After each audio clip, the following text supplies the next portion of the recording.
Hello everyone, कैसे हैं आप सब। Welcome back to the next session. आज हम कवर करेंगे चैप्टर 7 ग्रेड 6 पार्ट 2 है ये। और चैप्टर का नाम है Ashoka the emperor who gave up war.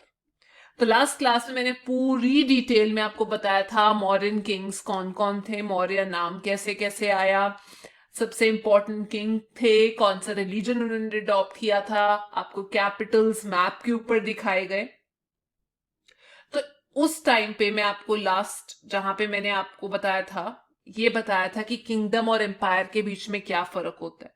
तो मैं आपको ये बता रही थी कि ऐसे आप मैप देख सकते हैं तो बहुत ज्यादा बड़ा एरिया है जहां पर आपको पाटलिपुत्र भी मिल जाएगा, उज्जैन भी मिल जाएगा और तक्षशिला भी मिल जाएगा, जो प्रेजेंट डे पाकिस्तान के अंदर है। पाटलिपुत्र के बारे में मैंने बताया था, सबसे पहले ये एरिया जो है वो मगध एम्पायर के अंडर था। बाद में इसको नंदा हरियंका टाइम पे ही इसको बेसिकली मेन सेंटर बना दिया गया था। सो ये तीन इंपॉर्टेंट सेंटर्स हैं मध्य प्रदेश के अंदर, पाकिस्तान और बिहार, और ये एरिया बहुत बड़ा था। तो यहां से तक्षशिला से तो वो पूरे एशिया की तरफ जा सकते थे, सेंट्रल एशिया की तरफ। उज्जैन से वो बेसिकली साउथ को कंट्रोल कर सकते थे, और पाटलिपुत्र यहां पर। हमने कौटिल्य की बात भी की थी, विष्णुगुप्ता की थी। अगर आपने मिस कर दिया है तो प्लीज एक बार रिप्ले देख लीजिए। तो मैंने आपको बताया था इस जगह पर रहने वाले अलग अलग लोग थे जो उस टाइम पे अशोका रूल कर रहे थे। कुछ मर्चेंट्स हो सकते थे, कुछ लोग जो थे वो ऑफिशियल्स थे, कुछ लोग जो थे वो सिटी में रह सकते थे, क्राफ्ट्स पर्सन हो सकते थे, कुछ अभी भी फार्मर्स थे जो जंगलों में रहते थे, कुछ अभी भी हर्डर्स थे जो भेड़ बकरियों के साथ काम कर रहे थे, कुछ लोग फॉरेस्ट प्रोड्यूस के ऊपर डिपेंड करते थे उस टाइम पे, तो फॉरेस्ट के अंदर रहते थे, they used to live in the forest. और अलग अलग लोग जो थे अलग अलग जगह में रह रहे थे, तो डेफिनेटली वो लोग अपनी अपनी भाषा, डिफरेंट लैंग्वेजेस का इस्तेमाल किया करते थे। तो जब ये सब कुछ हो रहा था तो ऑब्वियस सी बात है, अगर लैंग्वेज अपनी है तो क्लोथ्स अपने होंगे, क्लोथ्स अपने हैं तो कल्चर अपना होगा, कल्चर अपना है तो डेफिनेटली फूड अपना होगा। लास्ट क्लास में मैंने ये भी बता दिया था, आप लोगों को अच्छे से समझा दिया था कि एम्पायर्स और किंगडम्स के बीच में क्या फर्क है, कौन सा जो है वो ज्यादा पावरफुल होता है, एम्पायर के एम्परर मोनार्क ज्यादा पावरफुल होते हैं या किंगडम्स के किंग ज्यादा पावरफुल होते हैं।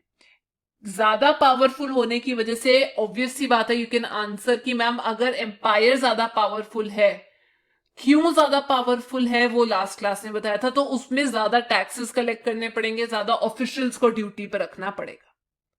तो आज हम स्टार्ट करने वाले हैं रूलिंग दी एम्पायर के बारे में। तो एम्पायर ऑब्वियस सी बात है, आपने मुझे बताया अगर मैम एम्पायर है तो बहुत बड़ा एरिया, ये देखिए इतना, एक कंट्री से ज्यादा, एक स्टेट से ज्यादा। तो ये जो एम्पायर है ये शुरू कैसे हुआ, अगर आप यहां पे देखेंगे ये पाटलिपुत्र आपको दिखाई दे जाएगा। यहां राजगृह पहले कैपिटल था, फिर पाटलिपुत्र चला गया। तो ये जो पाटलिपुत्र है यहां पे राजा बैठता था, ये मेन सेंटर है जहां राजा बैठता था, और आसपास के एरिया आसानी से कंट्रोल किए जा सकते थे। बट बाकी सब जगह पर डिफरेंट लोगों से टैक्स कलेक्ट करना, क्योंकि यही लोग जो थे बाद में क्या पे करते थे, टैक्स कलेक्ट करते थे या ट्रिब्यूट दे दिया करते थे, अपनी मर्जी से चैरिटी कर दिया करते थे। तो बाकी सब एरियाज में जाने के लिए उन्होंने ऑफिशियल्स रखे हुए थे कि भाई साहब आप जगह जाइए, एक जगह से दूसरी जगह, और जो आपकी बात नहीं मानता, आपके ऑर्डर नहीं मानता, उसको सजा दीजिए। तो ये जो ऑफिशियल्स थे ये स्पाइस का काम भी करते थे, कुछ मैसेंजर्स की ड्यूटी भी लगाई जाती थी। तो जो मैसेंजर्स हैं, ताकि ऑफिशियल्स गड़बड़ ना करें, गद्दार ना हो राजा को, तो वो भी ऑफिशियल्स के ऊपर भी मार्च रखते। तो देखिए किंग ने बेसिकली ऑफिशियल्स को ड्यूटी दी। अब ऑफिशियल्स गद्दारी ना करें तो ऑब्वियस सी बात है बीच में किसी और बंदे को भी रखना पड़ेगा, वो कौन थे, मैसेंजर्स। और अगर बहुत ज्यादा दूर जाना है तो कई बार किंग्स क्या करते थे, दूसरे मिनिस्टर्स की हेल्प ले लिया करते थे, जो प्रिंस होते थे उनको भेज दिया करते थे रूल करने के लिए। सो जो काफी इंपॉर्टेंट सेंटर्स हैं, जैसे मैंने आपको बताया यहां पर उज्जैन हो गया, या फिर यहां पर तक्षशिला हो गया, ये कुछ इंपॉर्टेंट सेंटर्स हैं जो जनरली रॉयल प्रिंसेस ही गवर्न करते थे, जो राजा के बहुत खासम खास लोग थे। तो ये इंपॉर्टेंट जगहें कंट्रोल करते थे, जिससे ये पूरा एरिया उनके कंट्रोल में हो जाता था। उज्जैन जो है इजीली कंट्रोल कर सकता था साउथ को रास्ता, तकसीला जो है इजीली यहाँ के रास्ते कंट्रोल कर लेता था। तो मौर्यज ने क्या किया, उन्होंने ये सोचा कि इस टाइम पे सबसे ज्यादा जरूरी है एरिया के साथ वहां से लोगों के रिसोर्सेस कंट्रोल करना, यहां तक कि जो रोड्स हैं, ताकि हम रिसोर्सेस कंट्रोल कर सके, रिसोर्स कंट्रोल, रोड्स को कंट्रोल करना, उनकी मूवमेंट कंट्रोल करना। क्योंकि अगर मैं बात करूं साउथ इंडिया से सबसे ज्यादा उन लोगों को गोल्ड या प्रेशियस स्टोन्स मिल जाया करते थे, वो यहां से मिलते थे। यहां से उनको सबसे ज्यादा ब्लैंकेट्स मिल जाया करते थे, डिफरेंट डिफरेंट। तो डिफरेंट रिसोर्सेज वो अपनी मर्जी से भी लोग दे देते थे। फॉरेस्ट के लोग भी गए हैं तो कई बार एलिफेंट दे दिया आर्मी के लिए, टिम्बर दे दिया, हनी दे दिया मौर्य के एम्परर्स को कि भाई साहब आप जरा ध्यान रखिए हमारा ज्यादा खास, हम ये सब कुछ दे रहे हैं। तो लोग टैक्स भी कलेक्ट करते थे, रोड्स भी ये लोग कंट्रोल में लाने की कोशिश करते थे, ट्रांसपोर्टेशन जहां पे भी हो ये, क्योंकि इतना बड़ा एरिया अगर आपने रूल करना है तो पैसा तो बहुत चाहिए होगा, और वो या तो टैक्सेस की फॉर्म में आ सकता है ना, या तो टैक्सेस की फॉर्म में आ सकता है, या फिर आप लोग को ट्रिब्यूट देना पड़ेगा। तो अब बात करते हैं यहां पर, तो मैंने बताया रूलिंग के लिए या तो टैक्स ऑफिशियल्स रख दिए या फिर ट्रिब्यूट। ट्रिब्यूट मतलब जब भी आप अपने विल पे देना चाहें। अब हम बात करते हैं जी Ashoka the Great. Ashoka ji the Great इसलिए हैं क्योंकि पहली बात तो इन्होंने, नॉट बिकॉज इन्होंने बुद्धिज्म को अडॉप्ट कर लिया था, बट ये इसलिए फेमस है क्योंकि जब भी लोगों को कोई मैसेज देना होता था तो ये मैसेज उसको गुदवा दिया करते थे, बड़े बड़े पिलर्स के ऊपर वहां पर लिखवा दिया करते थे। जब लिखवा दिया करते थे उसको हम बोलते हैं इंस्क्रिप्शन, पत्थर के अंदर लिखवा दिया करना।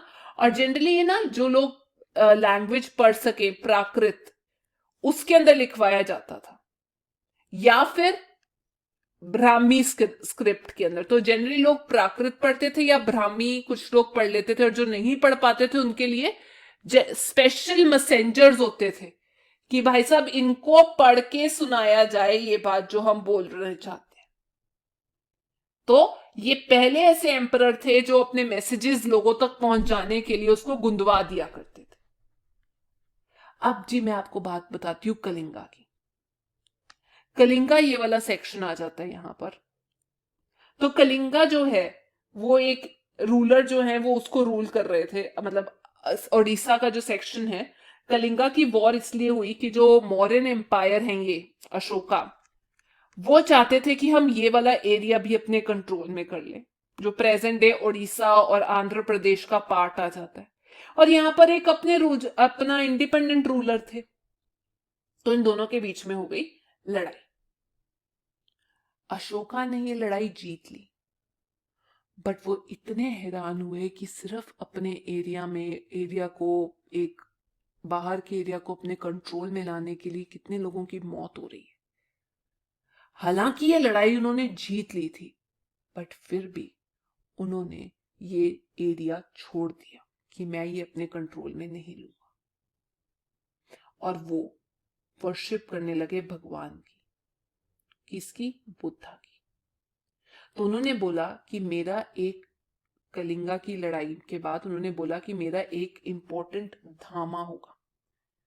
वो जो अशोका थे उनका अपना धामा होता था, मतलब कुछ रूल्स हैं जो मैं लिखूंगा, आप लोगों को वो उसको क्या करना पड़ेगा, फॉलो करना पड़ेगा। मतलब एक तरीके की पॉलिसी है जो सब लोगों तक पहुंचाई जाएगी, किस तरीके से आपने उसको फॉलो करना है, क्या कुछ करना है वो।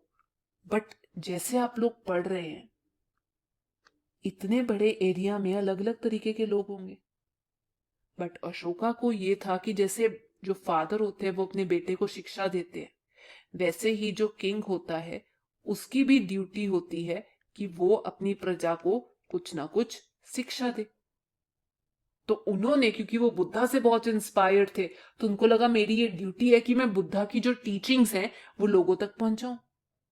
बट बहुत सारी प्रॉब्लम्स थी यहां पर।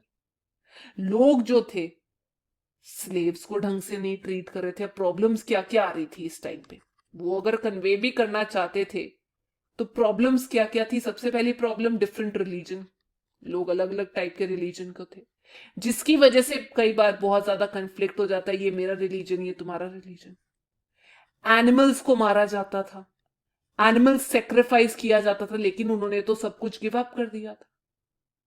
स्लेव्स थे उस टाइम पे, सर्वेंट्स को बहुत बुरे तरीके से ट्रीट किया जाता था, क्वारल्स मतलब फाइट हो जाती थी फैमिली के अंदर, पड़ोसियों से प्रॉब्लम हो गई। तो अशोका को लगा कि ये सारी प्रॉब्लम सॉल्व करने के लिए मैं अपने लोगों को, अपने ऑफिशियल्स को अपॉइंट करूंगा, और मेरे जो ऑफिशियल्स होंगे उनको मैं बोलूंगा धामा को स्प्रेड करने वाले धामा महामाता, धामा के महामाता, जो हर जगह जाकर लोगों को मेरा धामा, जो मेरी टीचिंग है, जो मेरी पॉलिसी है, जिसको उनको फॉलो करना है, उसको लोगों तक पहुंचाएंगे, जो मेरा ऑर्डर है उसको लोगों तक फैलाएंगे कि मैं ये चाहता हूं। उन्होंने लोगों को भी अपॉइंट किया और क्या करना स्टार्ट कर दिया, बड़े बड़े पत्थर, बड़े बड़े पिलर्स, उसके ऊपर भी लिखना स्टार्ट कर दिया ये। तो अशोका के जो जो मैसेंजर्स थे, जो ऑफिशियल्स थे, वो सिर्फ इंडिया नहीं रुके, वो बहुत सारी कंट्रीज जाकर ये मैसेज स्प्रेड कर कर आए। फॉर एग्जाम्पल वो सीरिया गए, प्रेजेंट डे इजिप्ट गए, ग्रीस भी गए, आपने लास्ट क्लासेस में देखा होगा, श्रीलंका तक गए उनका मैसेज स्प्रेड करने के लिए। और अच्छे काम करने के चक्कर में अशोका ने ही क्या क्या किया, वेल्स खुदवा दिए, रोड्स बनवा दी, हॉस्पिटल्स बनवा दिए, लोगों के रहने के लिए, ट्रीटमेंट के लिए, और एनिमल्स के ट्रीटमेंट के लिए, जिनसे ये बेसिकली इसलिए किया गया जिससे लोगों में उनके लेकर, उनको उनके प्रति रिस्पेक्ट आए, और जो वो बोल रहे हैं, जो वो धामा लोगों तक पहुंचाना चाहते हैं, वो पहुंचाया जा सके। ठीक है, तो ये सब था आज की क्लास के लिए। अगर आप लोगों को ये सेशन पसंद आया तो please do not forget to like, share and subscribe. Thank you.